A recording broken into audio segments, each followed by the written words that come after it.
नमस्कार, स्वागत है आपका बुलेटिन में। मैं हूं आपके साथ विशाल। खबरों का रुख करेंगे, उससे पहले नजर डालते हैं इस वक्त की सुर्खियों पर। उत्तराखंड सीएम का नया बयान, ऑक्सीजन लगाना शुरू, सोशल मीडिया पर हुआ वायरल। सीएम ने कहा वीडियो एडिट कर छवि खराब करने की कोशिश। उत्तराखंड में कोरोना इलाज को लेकर सीएम सख्त, संक्रमितों के इलाज में कमी नहीं होगी बर्दाश्त, उच्च अधिकारियों और जिलाधिकारियों को सौंपी जिम्मेदारी।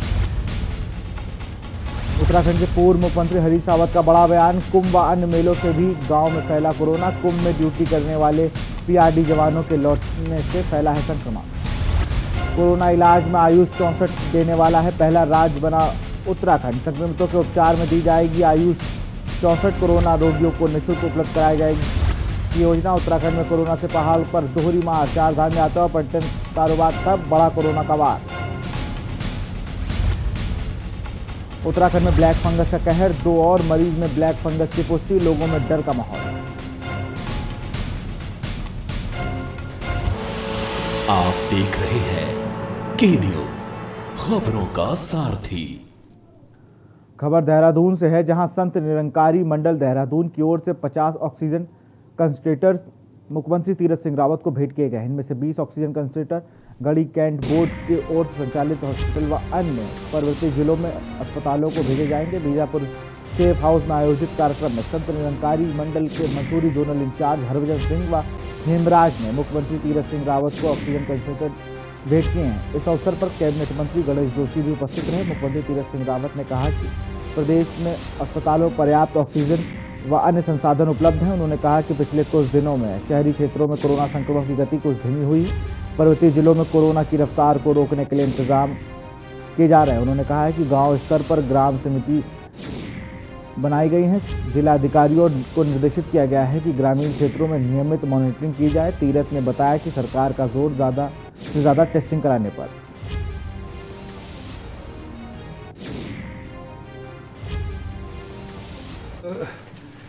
संस्थान के द्वारा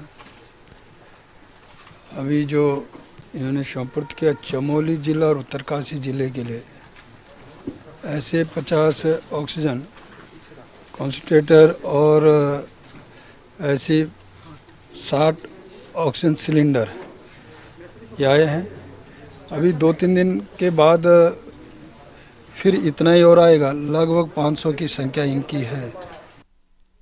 खबर देहरादून से है, जहां रविवार को सीएम तीरथ सिंह रावत और देहरादून के कोविड प्रभारी मंत्री गणेश जोशी ने प्रदेश के कई जिलों में ऑक्सीजन कंसंट्रेटर्स भेजे हैं। वहीं संत निरंकारी संस्था के सहयोग से विभिन्न अस्पतालों को भी 40 ऑक्सीजन कंसंट्रेटर दिए गए हैं। आने वाले दिनों में जल्द ही प्रदेश भर में ऑक्सीजन की कमी को पूरी तरह से खत्म किया जाएगा।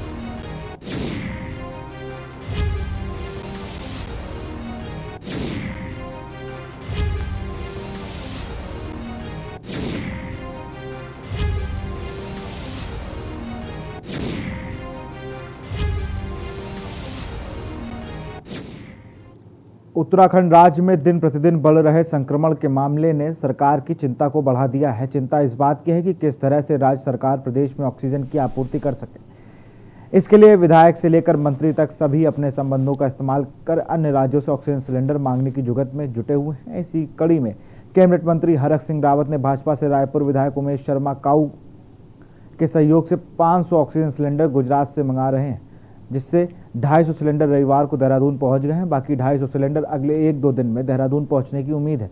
वहीं कैबिनेट मंत्री हरक सिंह रावत ने बताया कि इस समय राज्य सरकार के लिए एक बड़ी चुनौती है कि राज्य में ऑक्सीजन की आपूर्ति की जा सके। इसके लिए अपने अपने स्तर पर कार्य किए जा रहे हैं। इसके लिए रायपुर विधायक की मदद से गुजरात से 500 सिलेंडर मंगाए गए हैं, जिसका एडवांस भुगतान भी कर दिया गया है।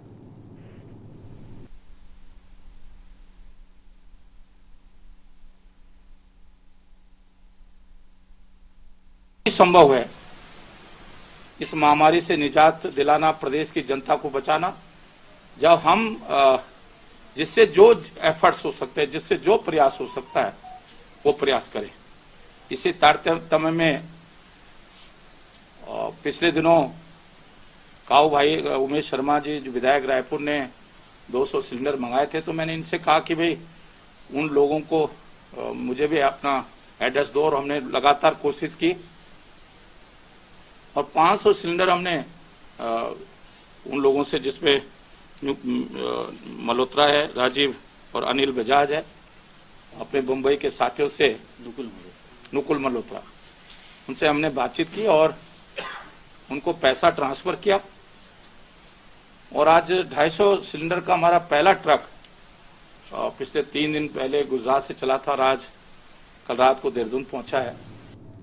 उत्तराखंड की बदहाल स्वास्थ्य सेवाओं के विरोध में कांग्रेसी रविवार को सांकेतिक उपवास पर बैठे हैं। इस दौरान कांग्रेस प्रदेश मुख्यालय देहरादून में प्रदेश अध्यक्ष प्रीतम सिंह के नेतृत्व में कांग्रेसियों ने प्रदर्शन किया। पत्रकारों से बातचीत में प्रीतम सिंह ने कहा कि राज्य सरकार ने कोरोना से निपटने के लिए कोई तैयारी नहीं की है। गांव-गांव तक कोरोना का संक्रमण फैल चुका है, लेकिन सरकार इस ओर कोई ध्यान नहीं दे रही है। प्रीतम सिंह ने प्रदेश सरकार से कोरोना महामारी में लागू कोविड कर्फ्यू के दौरान बिजली, पानी और हाउस टैक्स की माफी के साथ ही टैक्सी, ऑटो आदि व्यापारी वर्ग को टैक्स में राहत प्रदान करने की मांग की है।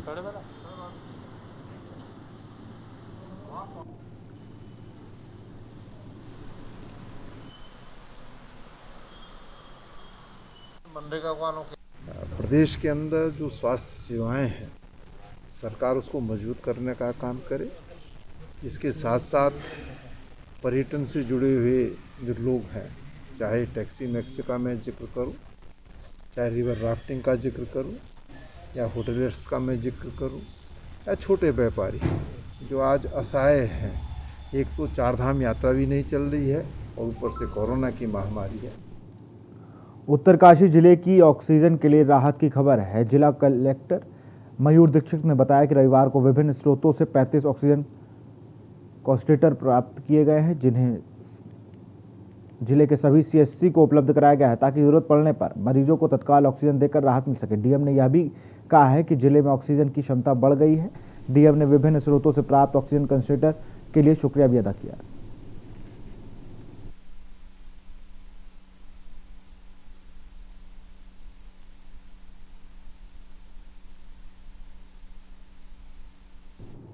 हरिद्वार में जहां पर बैरागी कैंप में वैष्णव साधु संतों ने प्रदेश के मुख्यमंत्री और जिला प्रशासन के खिलाफ प्रेस वार्ता कर अपना रोष प्रकट किया है, वहीं देश के प्रधानमंत्री और गृह मंत्री अमित शाह को अखिल भारतीय वैष्णव अखाड़ा परिषद के साधु संतों ने पत्र लिखकर अवगत कराया है कि जिस तरीके से उत्तराखंड शासन और प्रशासन ने वैष्णव साधु संतों के साथ व्यवहार किया है वो निंदनीय है। आपको बता दें कि इससे पहले प्रशासन द्वारा बैरागी कैंप में वैष्णव साधु संतों के द्वारा स्थायी निर्माण किया जा रहा था, जिसको सिंचाई विभाग और प्रशासन ने रुकवाकर ध्वस्त कर दिया था, जिससे देश भर के साधु संत नाराज हैं और आंदोलन करने की चेतावनी दे रहे हैं।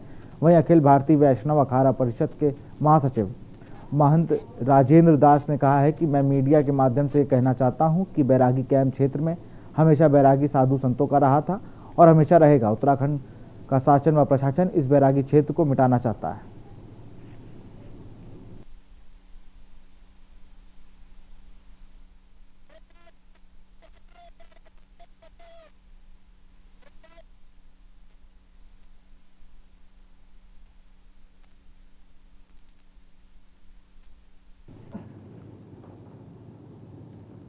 रुद्रप्रयाग कोरोना की दूसरी लहर से आम जन के बचाव को लेकर पुलिस मुस्तैदी से जुटी हुई है। इसके साथ ही कोरोना संक्रमण की रोकथाम को लेकर पुलिस अब तक 5,636 व्यक्तियों के खिलाफ चालानी कार्रवाई कर चुकी है, जिससे लगभग 9 लाख रुपए का अर्थदंड वसूला गया है। वहीं आपदा प्रबंधन अधिनियम, महामारी अधिनियम और भारतीय दंड संहिता की सुसंगत धाराओं में 3 लोगों के खिलाफ अभियोग पंजीकृत किए गए हैं। देखिए, रुद्रप्रयाग जिले में बाकी जिलों की भांति यहाँ भी संक्रमण कोरोना की दूसरी लहर में बढ़ता जा रहा है। इसको लेकर पुलिस पूरी तरह से सक्रिय है। बॉर्डर्स पर चेकिंग की जा रही है। इसके अलावा जो भी कोविड कर्फ्यू लगा गया है, इसमें राज्य सरकार की तरफ से जो भी दिशा निर्देश दिए जाते हैं उनका पूरी तरह से पालन करा जा रहा है। और जो लोग नहीं मान रहे हैं, जो लोग पालन नहीं कर रहे हैं, उनके विरुद्ध चालानी कार्रवाई की जा रही है। 24 मार्च से लेकर आज तक लगभग हमने सोशल डिस्टेंसिंग और मास्क में 5,000 चालान किए हैं। इसके अलावा 2 लोगों के खिलाफ मुकदमा भी लिखा गया है, जिनके द्वारा बिना अनुमति के कुछ आयोजन किए जा रहे थे। इसके अलावा अलग अलग जगह पर ड्यूटी लगी हुई है पुलिस की। वैक्सीनेशन सेंटर्स हमारे लगभग 30 सेंटर्स पर वैक्सीनेशन हो रहा है। लक्सर में कोरोना के आरटीपीसीआर सैंपल की लोगों की रिपोर्ट अभी भी समय पर नहीं मिल पा रही है। जिनको नेगेटिव रिपोर्ट आई है वह अभी भी लिखित रिपोर्ट लेने के लिए अभी भी सीएचसी में कभी सैंपल कलेक्शन सेंटर पर चक्कर काट रहे हैं, पर अभी तक उनके पास उनकी रिपोर्ट नहीं आ पाई है। लेकिन आला अधिकारी अभी तक इस बात पर ध्यान नहीं दे रहे हैं।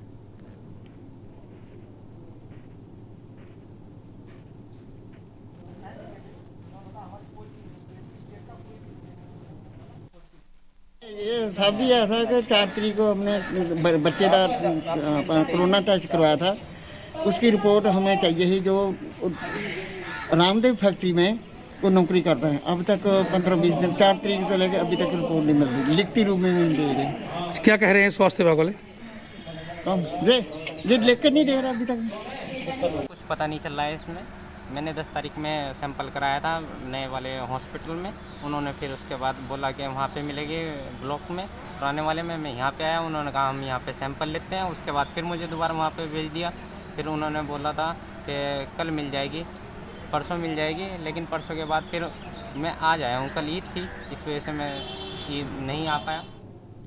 रुद्रप्रयाग जनपद के कई गांवों में वायरल फीवर से लोग पीड़ित हैं। कोरोना के भय से लोग अस्पताल नहीं पहुंच पा रहे हैं। जो लोग अस्पताल उपचार के लिए आना चाहते हैं, उन्हें कोई वाहन लाने के लिए तैयार नहीं। समय पर बीमार लोगों को उपचार नहीं मिला तो अनहोनी भी हो सकती है। स्वास्थ्य विभाग की ओर से ग्रामीण इलाकों के लिए 12 टीमें बनाई गई हैं। ऐसे में शहरी इलाकों से लौटे प्रवासियों के साथ ही ग्रामीण जनता खासी परेशान है। रुद्रप्रयाग जनपद में कोरोना संक्रमण के मामलों में लगातार वृद्धि हो रही है। हर दिन सैंपलिंग के लिए 1 से 1.5 हज़ार के करीब लोग स्वास्थ्य केंद्रों में सैंपलिंग के लिए आ जा रहे हैं। अभी वर्तमान में जिले में एक्टिव केस 2000 के करीब हैं और अब तक 50 लोगों की इससे मृत्यु हो चुकी है।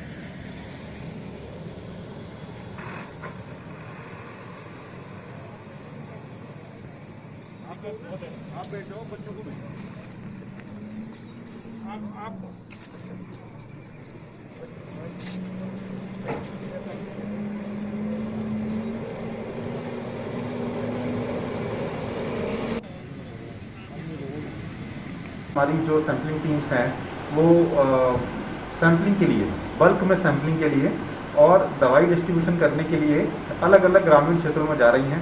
हमारी वर्तमान में 12 सैम्पलिंग टीम्स जो है उनका प्रयास ये रहता है कि अलग अलग गाँवों में पहुँचें। और इसी प्रकार से आप देखेंगे तो हमारा डेली का जो सैम्पलिंग है रेट वो भी काफ़ी बढ़ गया है।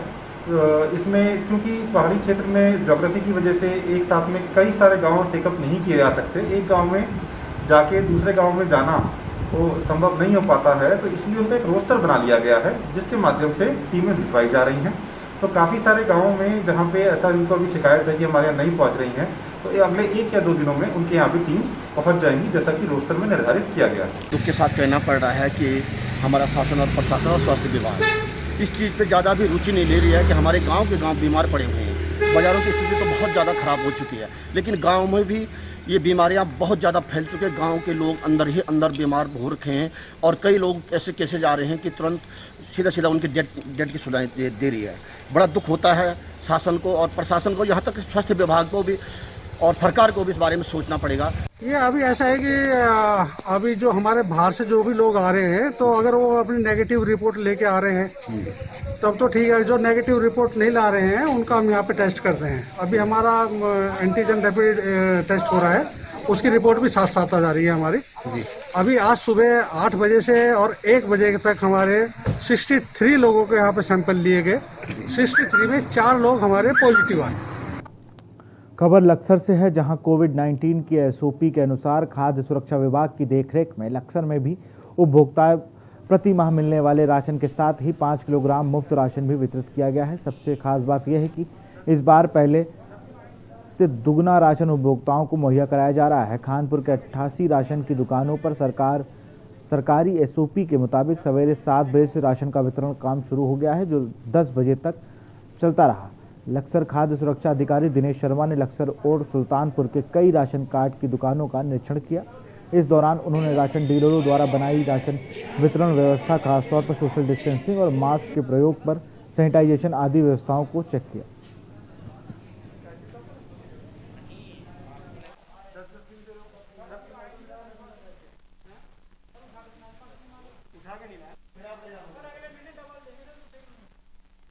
पहले 14 तारीख को ये लॉकडाउन में छूट देने के दौरान राशन की दुकानों को खोलने का आदेश था, लेकिन तत्पश्चात शासन से एक आदेश जारी हुआ कि लोगों को दिक्कत ना हो, परेशानी ना हो, तो 18 तारीख तक इसको बढ़ा दिया गया है टाइम को। और सुबह 7 बजे से 10 बजे तक खाद्यान्न का वितरण सभी सस्ता गल्ला विक्रेताओं के द्वारा किया जाए।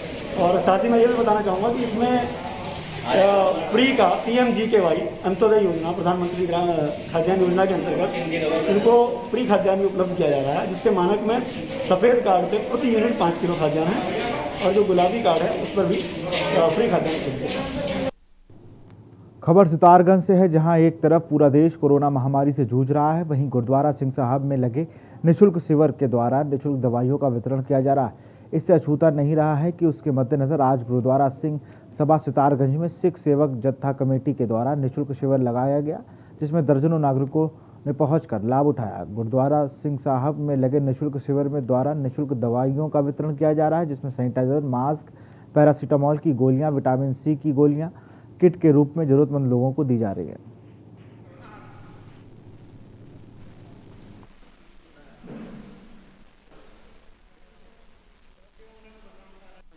लोगों को सबसे पहला उद्देश्य हमारा जागरूक करना, लोगों को बताना कि सोशल डिस्टेंस बना के रखें। महामारी बहुत ज़्यादा फैल रही है, बहुत जोरों से इसका प्रकोप हो रहा है, तो अपने हाथों को सैनिटाइज करके रखो, सोशल डिस्टेंस बनाओ, मास्क पहनो। और इस सोच को लेते हुए हम लोगों ने एक मीटिंग का आयोजन किया आपस में सिख संगत में, और उसके बाद ये प्रोग्राम बनाया गया। कोरोना से परेशान जनता के लिए नैनीताल के व्यापारियों ने तुगलकी फरमान जारी किया है। तल्लीताल व्यापार मंडल ने आदेश जारी किया है कि इस आपदा काल में सब्जी व्यापारी 2.5 किलो से नीचे सब्जी किसी कोई खरीदार को नहीं बेचेंगे। तल्लीताल व्यापार मंडल अध्यक्ष मारुति शाह के अध्यक्षता में बैठक में यह निर्णय लिया गया। आपको बता दें कि नैनीताल जिला प्रशासन ने कोरोना काल में जनता को राहत देने के लिए सब्जियों के रेट तय कर दिए हैं, जिसके बाद अब व्यापारी नेताओं ने इसके खिलाफ बैठक कर मंडी दुकानदारों को कहा है कि 2.5 किलो से कम सब्जी किसी को नहीं दी जाएगी। जो आपने कहा आपका थोड़ा सा माल बिक जाता बन जाता है, नहीं 9:30 बजे के बाद 1 घंटा आपको नहीं 1 घंटा बहुत होता है सर। ऑलरेडी हाड़ में बेचते वही रेट वहाँ पर बेचते, तो कोई पागल थोड़ा है फिर वो करने के लिए एक बार बताइए। इनकी उनको अनुमति है। उसमें ये निर्णय निकला जो होलसेलर है वो 2.5 किलो से नीचे कोई भी सामान को नहीं बेचेगा, और जो बाकी के हमारे दुकानदार हैं उनको वो मतलब छोटे अमाउंट में छोटी क्वांटिटी में बेच सकते हैं, और ये लोग 9:30 बजे के बाद ही अपनी क्वांटिटी को कम करके बेच सकते हैं। मैदानी क्षेत्रों के बाद कुमाऊं के जनपदों में भी कोरोना का कहर बनकर टूट रहा है। इन दिनों यहां कोरोना के रिकॉर्ड तोड़ मामले सामने आ रहे हैं। साफ तौर पर देखा जा सकता है कि संक्रमण की लहर पहाड़ी क्षेत्रों में अपना खौफ दिखा रही है, जिसको लेकर शासकीय प्रवक्ता सुबोध उनियाल का कहना है कि लगातार पहाड़ी इलाकों के लोगों से निवेदन किया जा रहा है कि वह ज़्यादा से ज़्यादा टेस्टिंग करवाएं ताकि इस संक्रमण के खतरे को कम किया जा सके। देखिए, मैंने आपसे कहा गांव के लोगों से मैंने अनुरोध किया। प्रश्न ये बनता है कि आज आदमी दहशत में है, और हमने अपील भी की थी कि कई बार, क्योंकि मैं अपने क्षेत्र में मैंने एक टीम, जब मुझे खबर आई कि वहां पर लोगों को बुखार है, टीम भेजी। अगले दिन फिर एक किसी सज्जन व्यक्ति का जो कोई बॉम्बे में नौकरी करते गाँव आए हैं, उनका मुझे फोन आया कि साहब टीम नहीं आई, तो मैंने डॉक्टर को डांटा। डॉक्टर ने कहा साहब कि कल टीम गई थी, गांव में कोई भी आदमी आरटीपीसीआर टेस्ट करने को तैयार नहीं है। तो इसीलिए मैं आपसे कह रहा हूँ, इसलिए हमारा ये है प्रयास है कि जनता से ये अपील है कि आरटीपीसीआर टेस्ट करा करके स्वयं को भी सुरक्षित करें। यहाँ रुकते एक छोटे से ब्रेक के लिए, जल्द हाजिर होंगे।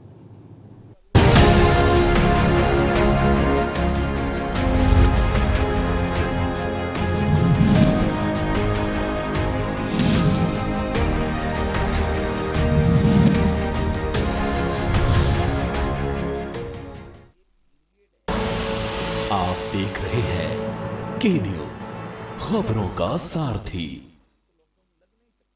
पर ये दिल है कि चख रहा है उन्हीं अल्फाजों का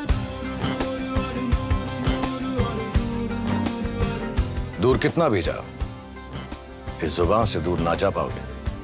विमल, बोलो जुबान केसरी।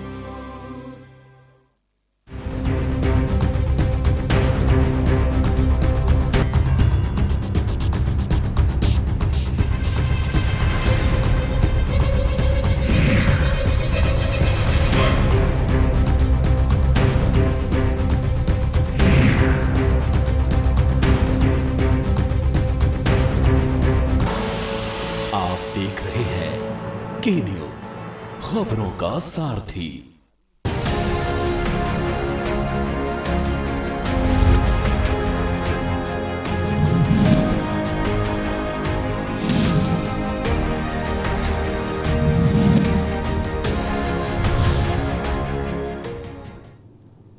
ब्रेक के बाद आपका स्वागत है। खबर उत्तरकाशी से है, जहां जनपद में लगातार कोरोना मरीजों की संख्या बढ़ती जा रही है।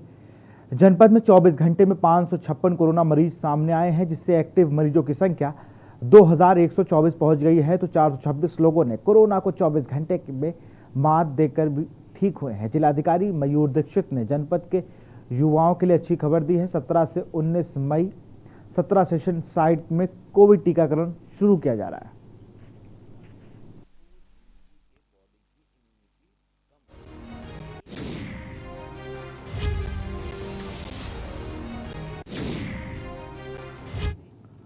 प्रदेश में कोरोना का कहर लगातार जारी है। प्रदेश में कोरोना से मरने वालों का आंकड़ा रोजाना बढ़ता ही जा रहा है।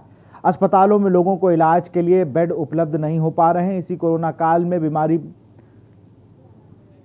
बीमार पड़ने वाले अधिकांश लोगों को ऑक्सीजन की जरूरत पड़ रही है, लेकिन अस्पतालों में जगह ना होने पर मरीजों को भर्ती नहीं किया जा रहा है। ऐसे में इस स्थिति में बिना ऑक्सीजन के ही लोगों की मौत हो रही है। इस दौर में मैंगलोर क्षेत्र में ऑक्सीजन की कमी से जूझ रहे लोगों के लिए उम्मीद की किरण बनकर उतरे हैं क्षेत्रीय विधायक काजी निजामुद्दीन। निजी खर्च पर ऑक्सीजन पॉइंट बनाने के साथ ही चिकित्सक की भी तैनाती की गई है, जिसमें ऑक्सीजन की कमी से जूझ रहे लोगों को ऑक्सीजन दी जा सके।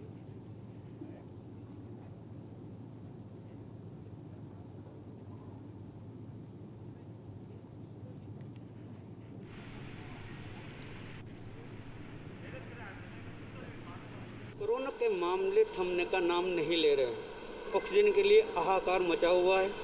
अस्पतालों में बेडों और ऑक्सीजन की कमी लगातार जारी है, जिससे काफ़ी मौतें भी हो रही हैं। इसी को देखते हुए मंगलोर विधायक काजी निजामुद्दीन ने अपने निजी खर्चे पर एक ऑक्सीजन पॉइंट बनाया है, जिससे एक ऑक्सीजन की कमी से जूझ रहे मरीजों को राहत मिल रही है। मैं आपको दिखाना चाहूँगा, ये ऑक्सीजन पॉइंट है। करीब 6 पॉइंट यहाँ बनाए गए हैं।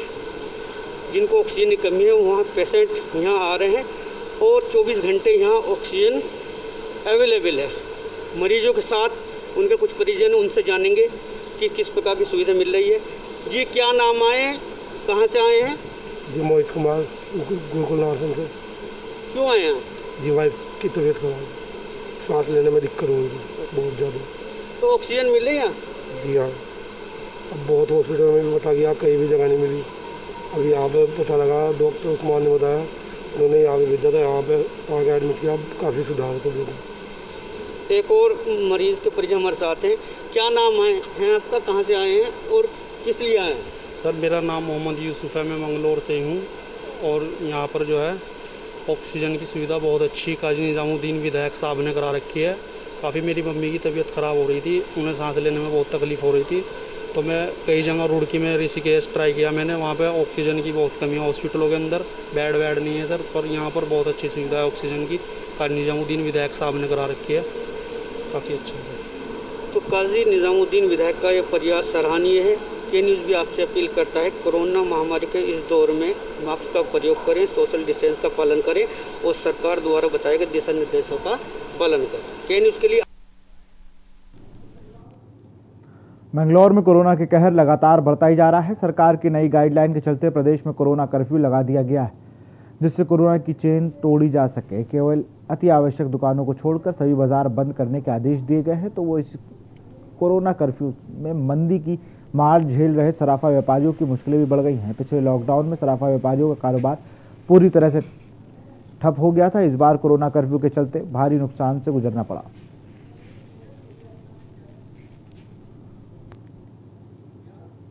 और सीधे आपको मेरठ ले चलते हैं, जहां पर उत्तर प्रदेश के मुख्यमंत्री योगी आदित्यनाथ का कुछ चेहरे इस सदी की सबसे बड़ी महामारी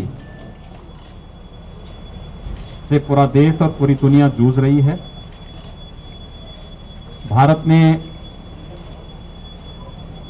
फर्स्ट वेव का मुकाबला पूरी मजबूती के साथ किया और सेकेंड वेव वर्तमान में हम सबके सामने चुनौती देते हुए खड़ी है।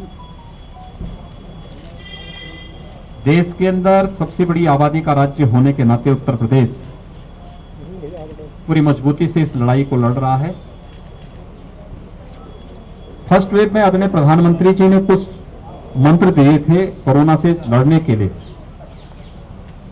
कि ट्रिपल ट्री पर हमें ध्यान देना पड़ेगा, trace, test and treat. Early and aggressive campaign के माध्यम से हम इस लड़ाई को बहुत मजबूती के साथ आगे बढ़ा सकते हैं। फर्स्ट वेव में यह आशंका व्यक्त की थी विशेषज्ञों ने कि उत्तर प्रदेश में एक्टिव केस 1 लाख से ज्यादा जाएंगे और उत्तर प्रदेश में एक्टिव केस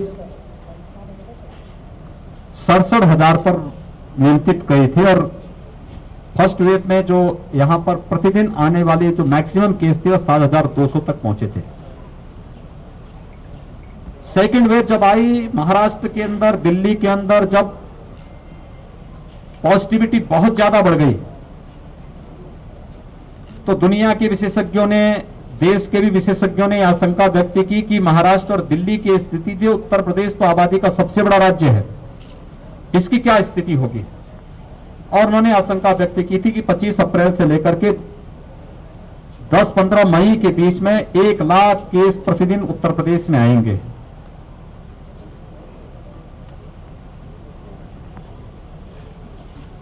हमारी पूरी टीम ने, शासन ने, प्रशासन ने, जनप्रतिनिधियों ने, हमारे हेल्थ वर्कर्स ने, कोरोना वॉरियर्स ने, स्वयंसेवी संगठनों ने, आप सभी मिलकर के जो एक रिजल्ट दिया है, इसमें उत्तर प्रदेश के अंदर एक दिन में सबसे अधिक पॉजिटिव केस आने वाली जो तिथि थी वह थी 24 अप्रैल, जिसमें 38,055 केस आए थे। हमारे यहां जो सर्वाधिक एक्टिव केस जिस तिथि को पहुंचे थे वो 30 अप्रैल थी, जब 3,10,000 एक्टिव केस उत्तर प्रदेश में थे। और आज जब हम 16 मई में हैं, 16 मई को 24 घंटे में जो पॉजिटिव केस आए हैं वह आए हैं 10,600 और एक्टिव केस वह घट करके अब आए हैं 1,63,000 तक। यानी हम लोगों ने पिछले 15 दिनों के अंदर एक्टिव केस 1,47,000 से अधिक एक्टिव केस उत्तर प्रदेश के अंदर कम हुए हैं। टेस्ट एंड टेस्ट ट्रीट की इस मंत्र को अपना करके हम लोगों ने इसी कार्यक्रम को आगे बढ़ा करके इस दौर, यानी प्रदेश देश के अंदर सर्वाधिक टेस्ट करने वाला राज्य है। आज 4.5 करोड़ टेस्ट कर उत्तर प्रदेश अपना पूरा कर चुका है और ये एग्रेसिव कैंपेन इस दिशा में उत्तर प्रदेश के द्वारा प्रारंभ निरंतर चल रही है। पहला कोरोना पॉजिटिव जब यूपी में आया था तब हमारे पास टेस्ट की सुविधा नहीं थी। आज 2.5 से 3 लाख टेस्ट प्रतिदिन हम लोग कर सकते हैं। हमारे पास बेड्स नहीं थे। हमने फर्स्ट वेव में L1 फैसिलिटी के बेड की आवश्यकता थी, 1,16,000 तक उसे पहुंचाया था। L2 L3 की 23,000 तक हमने बेड्स पहुंचाए थे, लेकिन सेकेंड वेव में L1 फैसिलिटी के बेड की आवश्यकता नहीं थी, L2 L3 की फैसिलिटी की आवश्यकता पड़ी, तो हम आज 80,000 तक पहुंचा चुके हैं। फर्स्ट